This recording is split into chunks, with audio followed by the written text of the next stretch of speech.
Mr. Pat Alexander. Yes, sir. Man, just in case people don't know who you are, can you tell me a little something about yourself, what you stand on? Yeah, of course, Patrick Alexander, Chief Organizer, Facilitator of the Black Liberation Movement.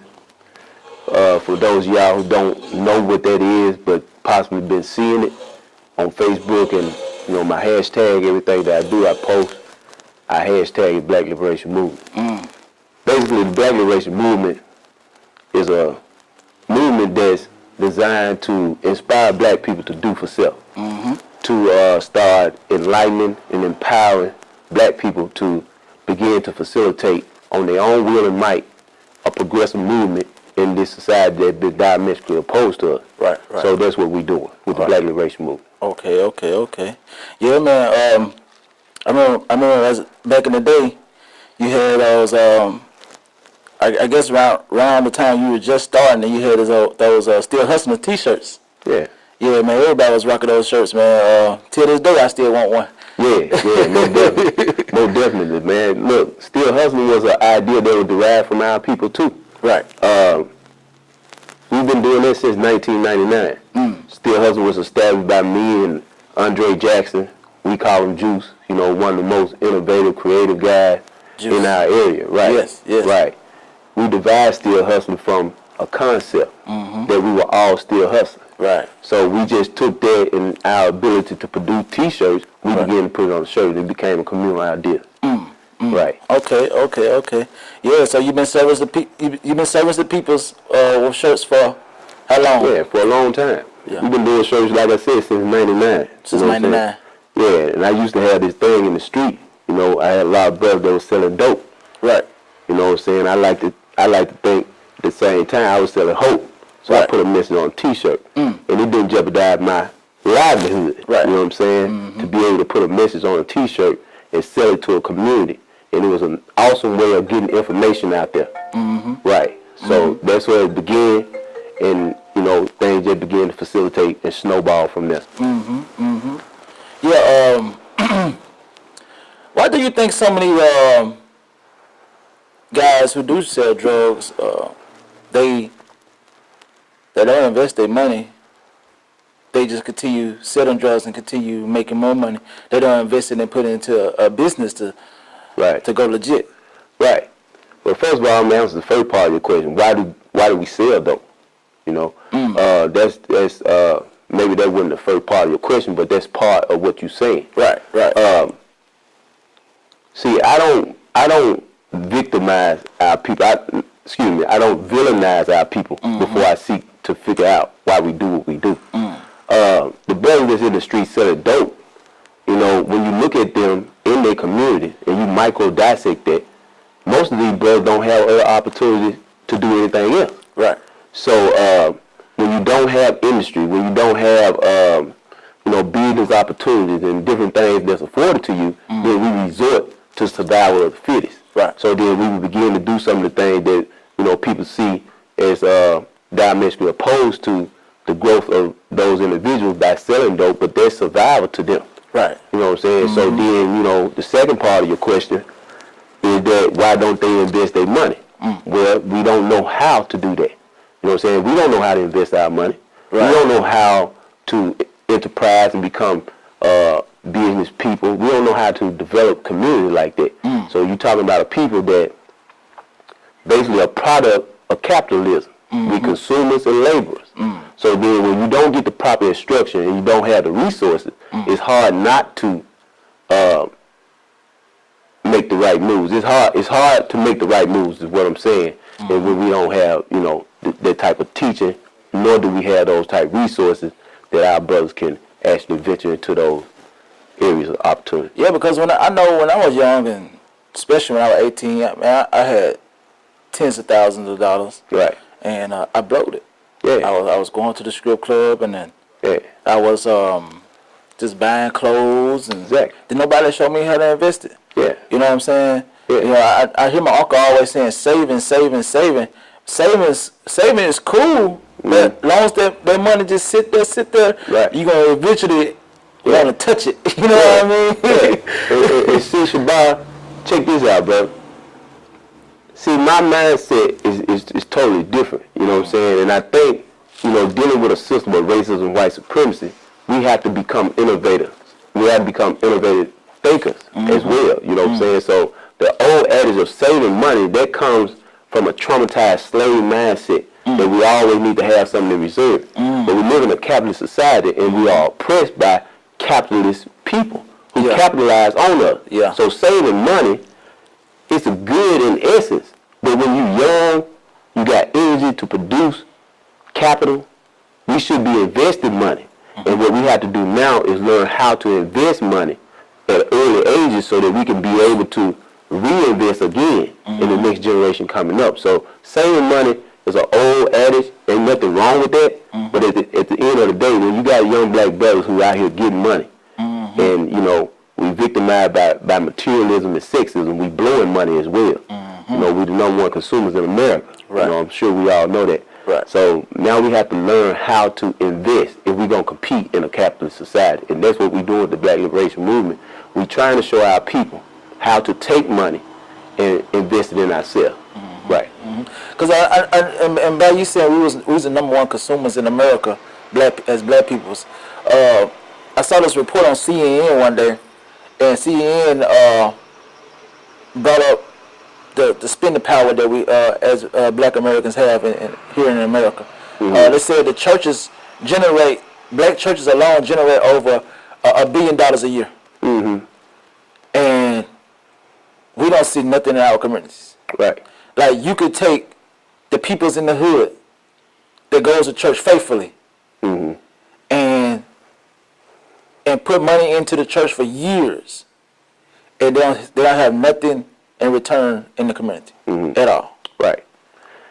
I have always said, and it's very controversial when I'm talking to black churches and black ministers, that the church and the religious philosophy that we practice in the church is the number one aider and abetter to white capitalism. I mean, when you take 10% of your congregation money and put it into white banks who take your Jesus money and invest it in their corporate endeavors, that you can never even come back to those banks and borrow that money to help yourself or to help your people. Right. That's almost like a backwards philosophy. So then, can we cut it? Okay. Yeah, okay. Hey, let me call you right back. Call you right back. All right. I hate I did that. But anyway, we're gonna end it. But when you take when the churches take our tithe money, or what I call our Jesus money, and we taking that money to white banks that reinvest that money into their corporate ideas, and then we go back to those banks and seek loans and different type things, to be back invested in us. We don't even get that respect at the bank that we bring in as a collector from the church. Right. So then at a certain point in time, this whole church thing needs to be rethought. And a lot of people take that the wrong way when they see my messages on Facebook. They say, oh, Pat, he anti-Christian, he hate white people, this and that. And they not really looking into what I'm saying and trying to find the truth and the facts that's in it so that we can better ourselves as a people. That's what we have to do. Right. Yeah, and just to clear it up, a lot of people might say that you hate white people. Right. I don't feel like that you hate white people. I just feel like that, you more concerned about us first, as you should, and as we all should. Right. We should be more concerned about fixing us first before we should be concerned about what white people's got going on. Exactly. And first part of your statement was that you don't feel that I hate white people. You don't draw that from my Facebook posts and my rhetoric. Right. And if people who do draw that conclusion feel the way that they feel, I challenge them to go back and find any of my Facebook posts that actually state that I hate white people. Right. Now, if you cannot find that, then what you should do is ask yourself, why do I think like that? Right. Okay? Because what you will find in my Facebook posts and my rhetoric that I speak all the time is that I love black people tremendously, like you have said. Right. Obviously, you took a closer look and you understand your brother better than most who's out there. Right. The Honorable Elijah Muhammad gave the definition to a slave. And what he said was a slave. This is how you identify a slave. A slave's first desire is to please his master. So whenever you see black people that speak, that assume that black people who talk like me hate white people, and they ignore the fact that I'm actually expressing love and concern for black people, then that's a slave. Because that slave seeks the comfort of his master before he even seeks the comfort of himself. Right. And of course, any person should understand and see through my rhetoric that I most definitely love my people first. But they take that as hating white people. So do you think it's a I don't say it's scary, but do you think they're afraid of the type of black man that you are, outspoken, politically correct? Yeah, most definitely they are, and that's slave trauma. You know what I'm saying? That's a traumatization that comes from the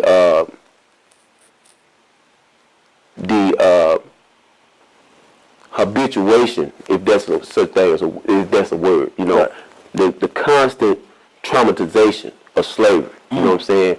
Constantly being imposed upon by your societal superior and oppressed. So then, just like the Baba D. Gregory said, you know, don't expect to be part of a white supremacist society for 450 years, 500 years, and not become a white supremacist yourself, or someone who does not want to disrupt the comfort zone of white supremacy. So then now, when a brother speak out like myself and speak truth to power, then black folks are afraid of that too. Not just white people, black folks are afraid of that too. Right. We want to build Black Wall Street. Right. Yeah, we want to build a wall too. Right. And see, the thing is, you know, with capitalism, you know, security in a capitalist society is controlling your own money. It's controlling, you know, your own capitalist vested interest. So that's security in this country. That's security when you're able to create business and industry and corporations. People don't really understand this government not ran by the government, it's ran by the corporations that run the government. So then when black people at the bottom of the totem pole, we're at the bottom of the economic hierarchy because we just laborers and consumers. So when you only laborers and consumers, most of all what you're doing is laboring for whatever wages you're getting paid and consuming with the money that you laboring for. Right. And what we say we want to build a wall too, we got to become more intelligent about how we create money and how we do it, what we do with money. You know, we got to be a business, we got to be an industry. As black people, we got to do this. You know what I'm saying? Don't nobody else have this problem. Black people have this problem. So when we say we want to build a wall too, we talking about an economic wall of protection. Right. So the Black Liberation Movement. That's the movement that you come up with. Right. Well, it's not a movement that I come up with. Okay. The Black Liberation Movement is a movement that I feel that I'm inspired by our ancestors to come up with. To carry on. To carry on, okay. You know what I'm saying? I can't say that I came up with liberation when you got people like Harriet Tubman and the Underground Railroad. I can't say that I come up with liberation when you got people like Elijah Muhammad who taught black people to do for themselves. You got people like Marcus Garvey who started a Back to Africa campaign. You got people like Malcolm X. So I could never come up with a concept so great that I feel like I'm a perfect conduit to carry on the mission of the ancestors, so that we can come together as a group of people and finish the liberation process that they started. Right. Yeah. Speaking of the Honorable Elijah Muhammad. Right. Farrakhan recently said something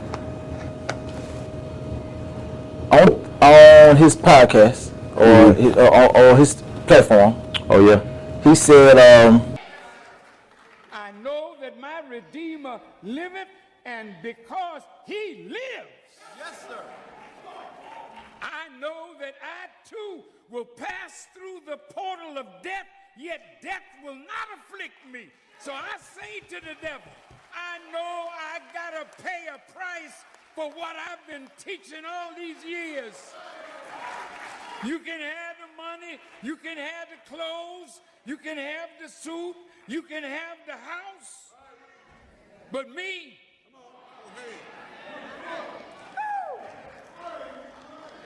you can't have. So he caught a lot of flack from it. What you do with a lot of messages that he put out there? Yeah. But this, he caught a lot of flack from people within his congregation. He said he been teaching lies all these years. I didn't hear him say that. You didn't hear him say that? No. He said he got to pay a price for the message that he been putting out here. So is he calling who taught him? His teacher is Elijah Muhammad. So is he discrediting him? No. What he's saying right there, unless we got two different understandings, what I hear the minister saying is that he got to pay a price to the devil, which is basically white supremacy or white people. He's saying that he know that all the information that he been putting out here to people, that ultimately he gonna come face to face with the devil. It's just like me and what we doing with the Black Liberation Movement. You think if what we got going if it begin to materialize, that I won't come face to face, or the people who with the Black Liberation Movement won't come face to face with oppressive forces from white supremacy? That's what I hear the minister saying. He's saying that I'm going to have to give an account to the devil about the truth that I've been teaching, and he's going to bring us face to face with the devil. You know what I'm saying? Which is basically white supremacy in the flesh. No, I don't think at all that he meant that he been lying. Okay. Right. Yeah, because I had to look at it. I had to look at it several times and hear it several times to get a good understanding myself. Right. You know, I did took it as he was discrediting the Honorable Elijah Muhammad teachings at first. Yeah. Then I just had to keep listening to it. Right. And I said, well, maybe he's not doing it. You know what I mean? No, not at all. Not at all. What I hear the minister doing, and I love the minister, because I'm gonna tell you something about the minister in the position that I hold right now with the community and being a part of what we now call the conscious community. See, before there ever was a conscious community, there was a black Muslim in the Nation of Islam. Right. Before we ever knew anything, if you would check people now, it's just like this place. They call this place a Muslim church. What Pat doing with the center up there, he turned that church to a Muslim church. Because people, I call them churchgoers.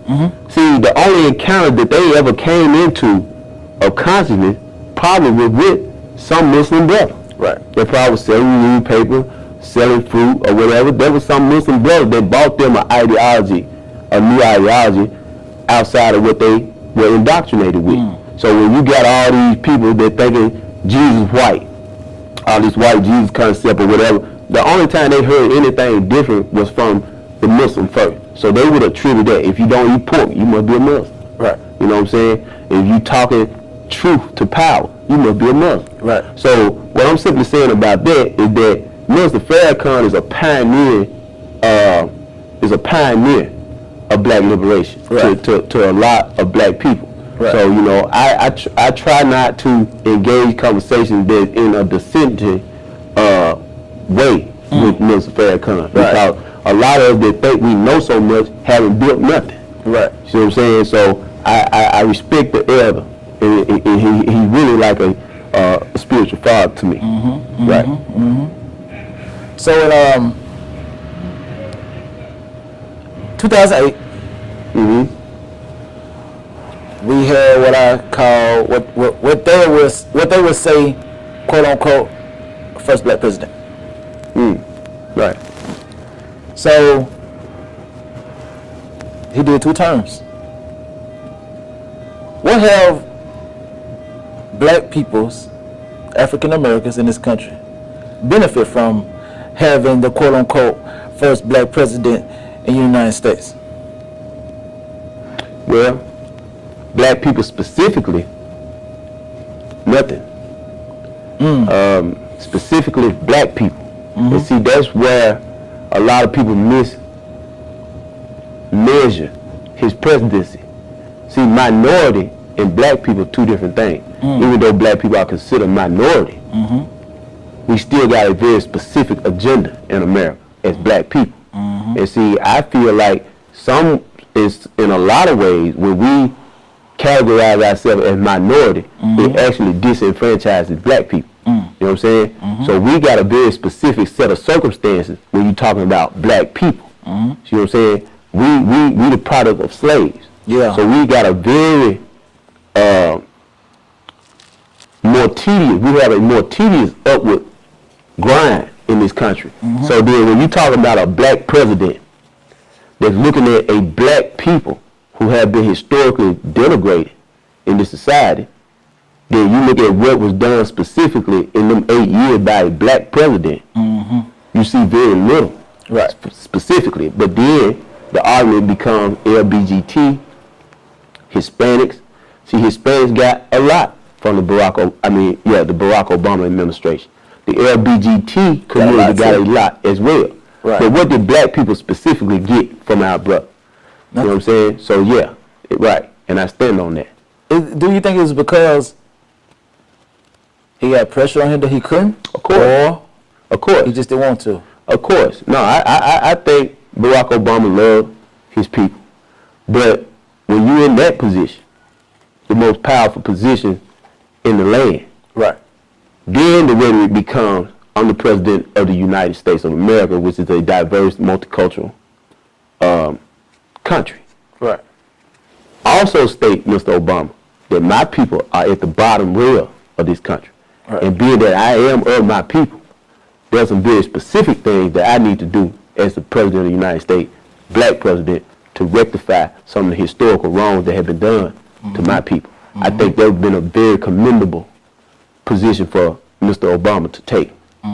You know, and I hope that this platform can grow as the Black Liberation Movement grows. Right. That we will be able to sit face to face with our brother and discuss that. So during his presidency, one of the things that stood out during his presidency was Colin Kaepernick. Colin Kaepernick is now known for his stance against the national anthem. First of all, let me commend our brother Colin Kaepernick for his sacrifice. And see, I think that's the way a lot of our people should look at it, as the sacrifice he made that you wouldn't dare make. Right. This brother was making $12 million a year. Right. But he decided it to be more important to use his platform to kneel down, to stand up by kneeling down for our brothers and sisters who suffered the social injustice of police brutality. You know, even to the point of getting killed. And we have seen this so many times. First of all, let me commend that brother for doing what he had done, because we won't sacrifice a week's paycheck to do something or stand for each other. So, you know, and that did start with our President Barack Obama's administration. And now it has filtered on into the current president of the United States of America, who is Donald Trump. And that's a very interesting transition. Right. And how the country is looking at this thing and how it's being progressed forward now. So, you know, now that the brothers are kneeling down, you got to ask by whose permission are they kneeling down. Now you got white owners that's advocating for the kneel down. Right.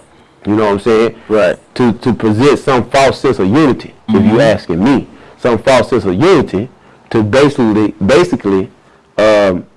save the NFL. Because the black people who have decided to boycott the NFL have actually had a financial impact on the NFL. Right. A lot of people don't know the NFL lost $200 million in the first 2 weeks because people were tuning out from the NFL. That's a whole lot of money. That's a whole lot of money. So if that were to continue through a 16-week season, then you do the math. How much money these white owners losing?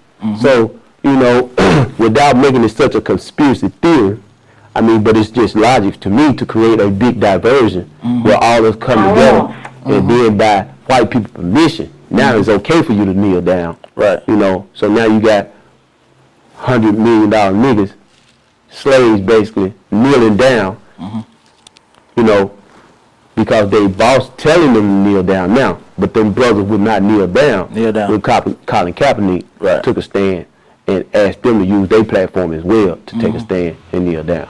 Right. Right. He also catching flack from this one particular guy that used to be in the NFL years ago.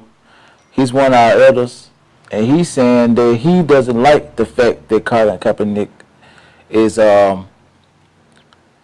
protesting the national anthem. Who is this?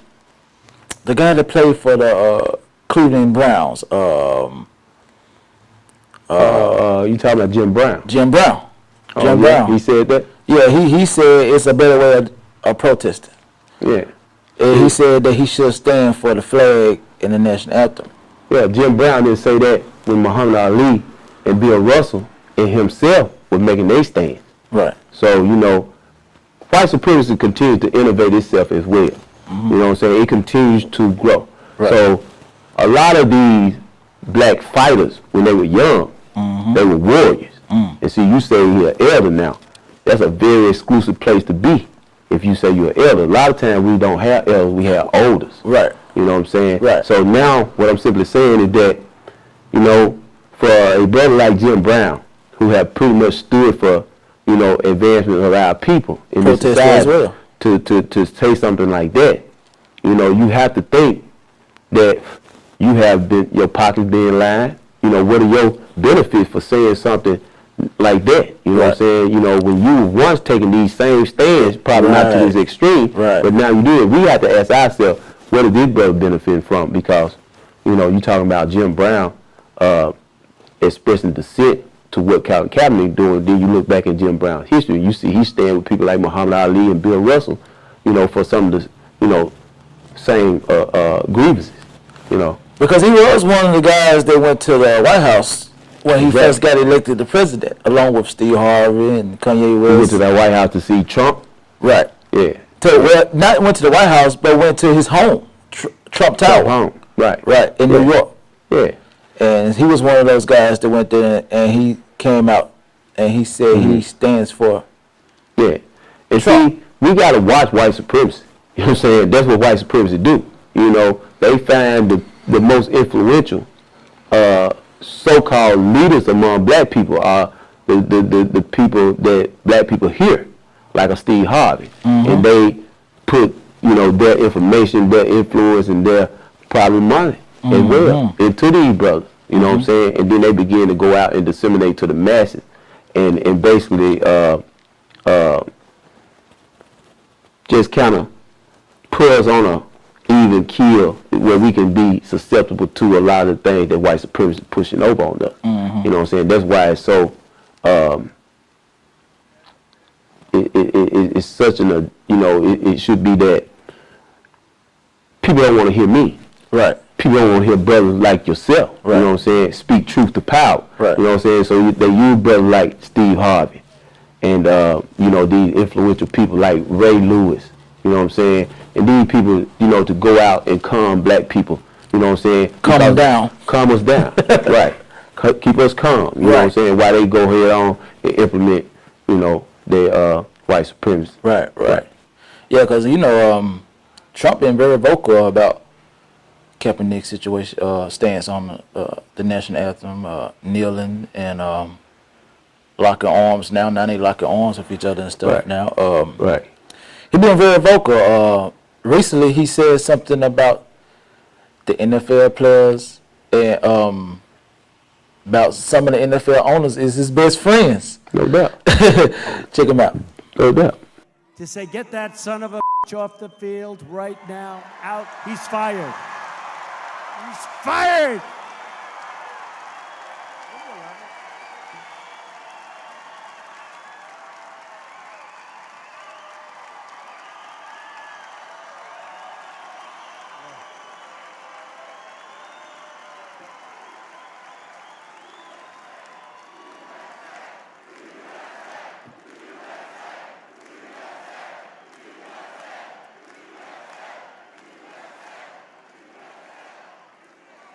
You know, some owner's going to do that. He's going to say, that guy that disrespects our flag, he's fired. And that owner, they don't know it. They don't know it. They're friends of mine, many of them. They're friends of his. And that's why I posted on Facebook. Y'all act like these people not friends. You know, these people are co-supremacists. Right. They are co-supremacists. You know what I'm saying? So, you know, you got NFL owners that's richer than Trump. Right. Look at Jerry Jones, Robert Kraft. These people are richer than Trump. Right. You know what I'm saying? So they are co-supremacists. You know what I'm saying? So, you know, I actually posted on Facebook that right there inflammatory statement that was made by a person holding the highest office in the United States government. Call the NFL players sons of bitches. Yeah, call the NFL players sons of bitches. But what does the reciprocal effect of that be? The reciprocal effect of that is now the owners, that's his friends, as he stated. Now what they gonna do? They gonna come against Trump. They're friends. In a unified effort. When really they all together anyway, because the NFL ratings dropping. We need something to happen to boost the NFL ratings back up. So now let's unify and come against our friend. The man just stated they friend. They come against friends. our friend so everybody can start there watching the NFL ratings because we lose $200 million. You know what I'm saying? Every 2 weeks. Come on, man. So yeah, he did something for his friend when he called their employees sons of bitches. Sons of bitches. yeah, that man a trip, man. That's why we need a black liberation movement. Right. And you know, you got some black people out here scared of them, like scared that they're gonna lose their jobs, scared they're gonna lose their homes, you know, scared that he's gonna start a war and all that other stuff. So you got when all your basic necessities of life, I'm not cutting you off, brother, I do understand.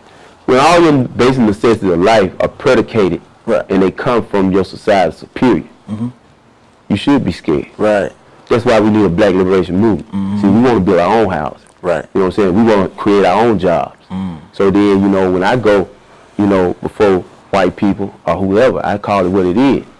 I employ myself and I employ my people. So when I get through telling what I got to tell them, I sleep well. You know, because I got my own job, create my own money.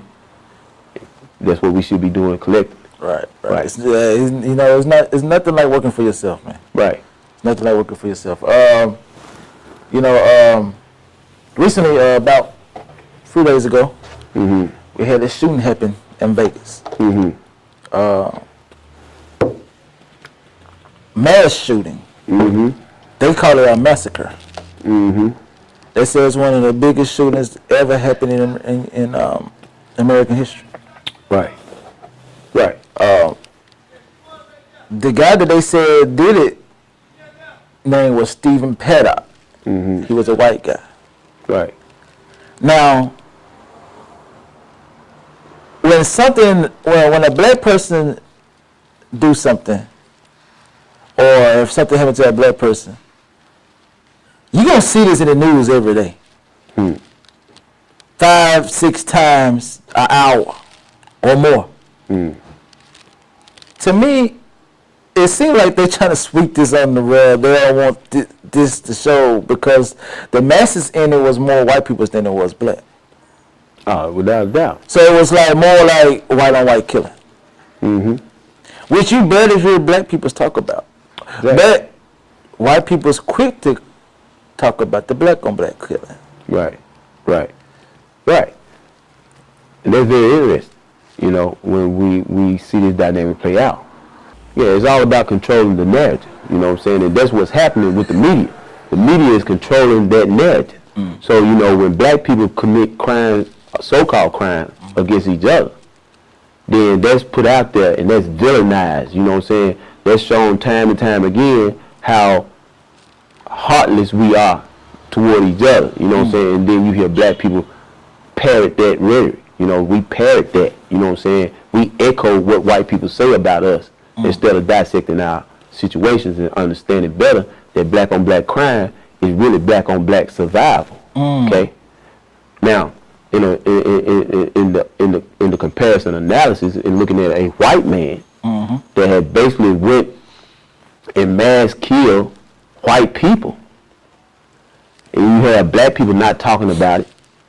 It ain't that white people not talking about it, they just drawing the narrative on it. You know what I'm saying? They talking about it. You go turn CNN on right now. They talking about it. Right. But they drawing the narrative too. Right. They sensitizing it. You know what I'm saying? They putting flowers all over it. You know what I'm saying? So then now you got, white people, when white people kill white people, you got two victims. Right. The person that perpetrated the killing, he's a victim. Right. Okay? He got a mental problem. He crazy. You know what I'm saying? Then the people who got killed. Right. They victims too. Right. So when white people kill white people, you got two victims. You know what I'm saying? Right. But when we kill each other, then we monsters, and we all that. Right. You know what I'm saying? So we have to learn how to draw our own narrative. Yeah. And you're right. Black people not talking about this on Facebook because it's not egregious to us. Right. You know what I'm saying? It's something that we should be sad and be praying for. Right. You see what I'm saying? Yeah. But when Ray killed Pookie, Right. you know what I'm saying? We some fucked up niggas. You know what I'm saying? I don't know why we do that. Right. You know what I'm saying? I seen you posted on Facebook. If Pookie shot and killed Ray down the street on the corner, that equals black on black crime. One killer and one victim. Mm-hmm. If a Muslim kill a mass of people, that equals terrorism, one killer and a lot of victims. And then you proceed to say, if a white person kill a black person, that equals one superhero that was doing his job and one nigga that obviously did something and deserved to be killed. Mm-hmm.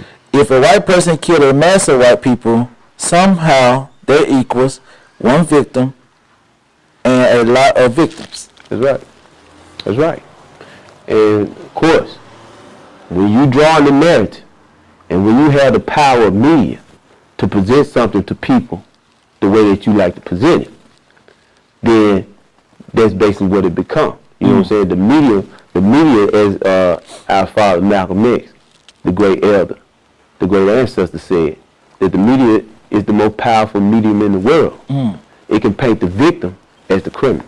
Right. Or else it can paint the criminal as a victim. And in this case, that's exactly what's going on. So everything gets sensitized, everything, need to be prayed for, but, you got white children walking up in black churches killing 9 black people and getting took to Burger King. That was in Charleston, South Carolina, right? Yeah, I think so. Yeah, I think so. But yeah, so we gotta start drawing our own narrative. We gotta start, processing our own information. You know what I'm saying? Instead of letting it being determined for us and given to us. Napoleon Bonaparte said something. He said that history is nothing more than lies agreed upon. Right. When I look at that, he had been talking to white people. You know what I'm saying? He had been talking to a body of white people. You know what I'm saying? That he knew that had devised a whole history. Right. And they wanted to project it to people a certain way. So he just told the truth. History is nothing more than lies agreed upon. And that's what we got going on with this media thing. Right. Right. Right.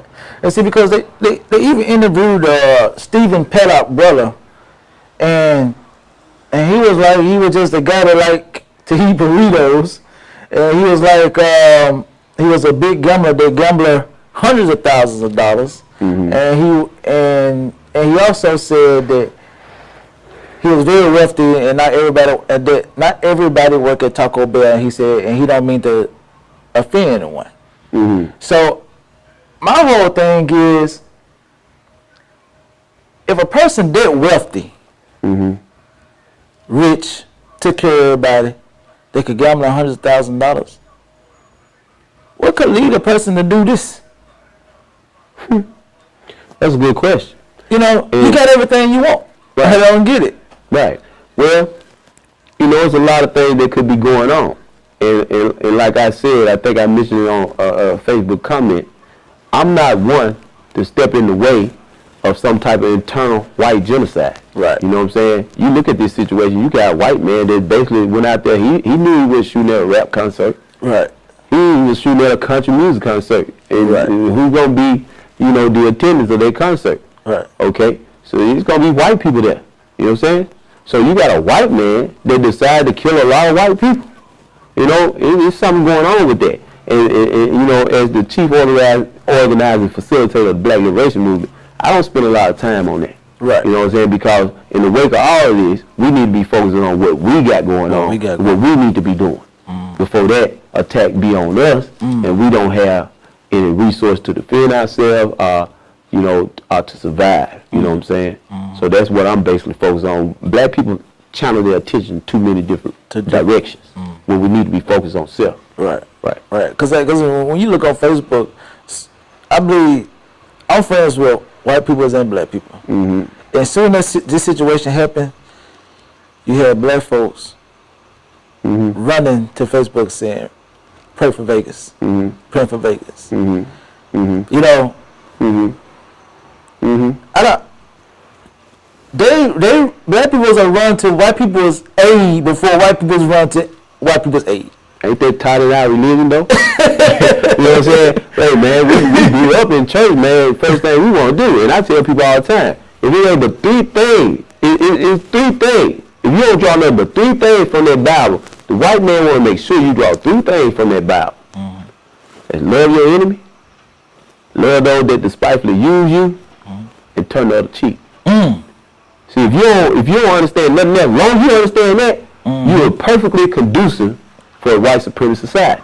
So then that's why we run to the aid of other people when we hurt. You know what I'm saying? We'll run over there to bandage up a cut on a white person or any non-black person. But we over here got our head gashed and we bleeding to death over here. And we won't tend to that. So, you know, that's kind of what we got going on as a people. I tell people all the time, black people pray too much. Pray too much. We pray too much, and we don't plan. See, planning is better than praying. And see, I know that hurt a lot of people feeling when I say that. But see, if we were products of our prayer, we would be on top of society. If we were products of our prayer. Right. You know what I'm saying? So we not that. So now, since we have to admit we the prayerless people on the planet, but where we at? So then if you be real with me, then you would understand the logic that we need to do more planning than praying. Right. So, tell the people what you got coming up, what you got going on. Well, we just finished the first annual Black Liberation Building Power Summit, and it was a successful event. Some of the local people that I expected to be in attendance were not, but a lot of people came from afar and descended upon, Mississippi. People love Mississippi, man. Yeah. Mississippi is a very important state in the Black Liberation Movement. Matter of fact, Mississippi is the epicenter of the Black Liberation Movement. And I plan on going around the country, touring the country, spreading that. You know what I'm saying? You know, Mississippi is fertile ground for Black liberation. I tell people all the time, Mississippi is the blackest state in the United States of America, ratio to proportion. 37% black. Jackson, Mississippi is the second blackest city with a population over 100,000 in the United States. People don't know that. Right. Memphis, Tennessee is the fifth blackest. Okay? Memphis, Tennessee is blacker than Atlanta. And we call Atlanta Chocolate City. Chocolate City. You Black know what I'm Hollywood. saying? So where else you think a Black Liberation Movement is supposed to take place? We right here in Coldwater, Mississippi right now at the Cultural Center. We turned to a cultural center. Right. And we want this to become a place of activity for black people, you know what I'm saying? Learning for black people, you know what I'm saying?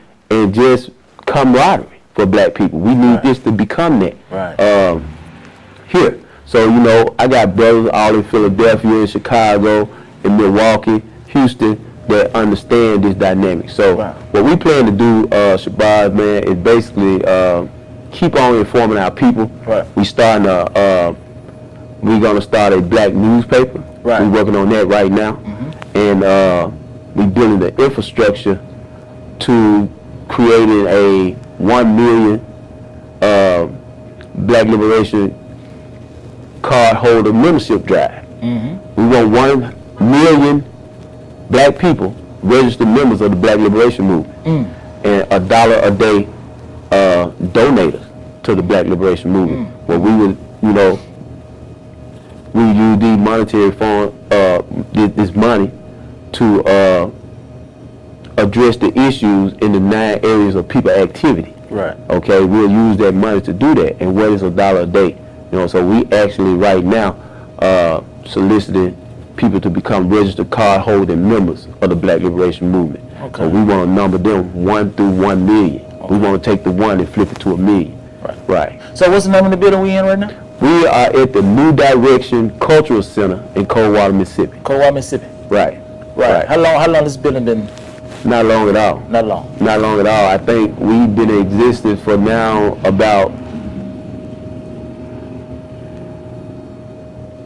3 months. 3 months? That's 3 good. months. Yeah. 3 months in counting. Yeah. So we've been in existence for 3 months, man, and we most definitely looking for, you know, our attendance to grow.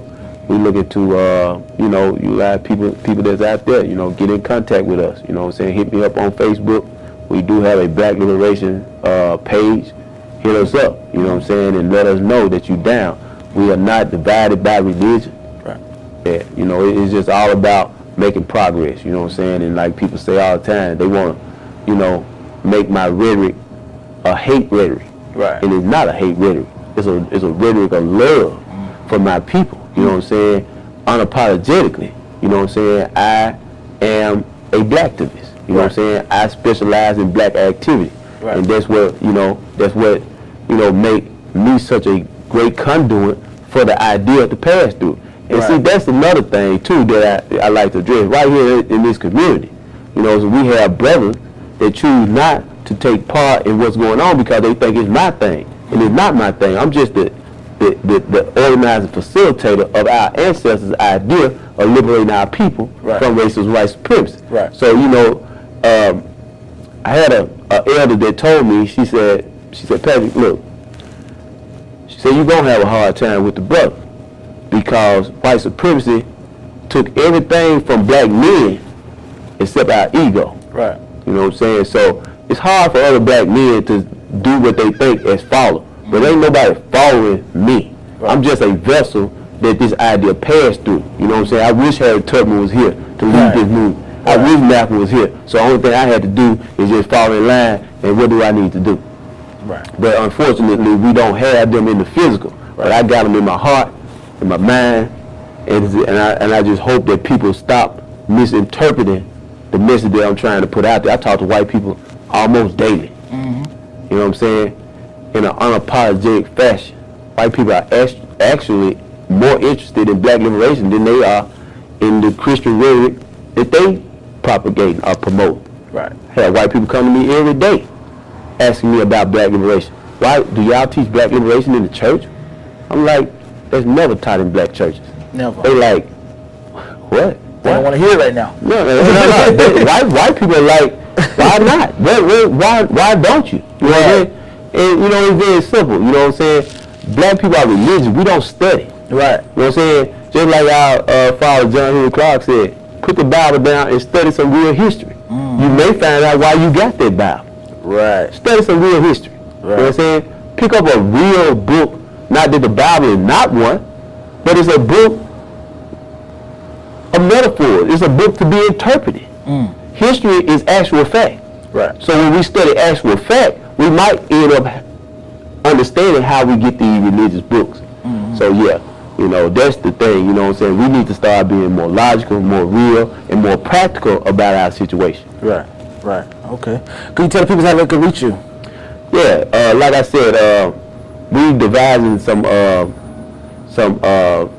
social media contacts, and we'll be letting you know. I don't even know the email by heart right now, but we'll be putting it together, and I'm sure we'll be doing more interviews, you know what I'm saying? Right. And we'll be putting it out there. And like I say, I'd like to thank you, Shabazz, for taking this time, man, to interview me, and so that we can get this message out there. You know, I had said I want to do more live, and I want to do more stuff to try to build a platform for the Black Liberation Movement.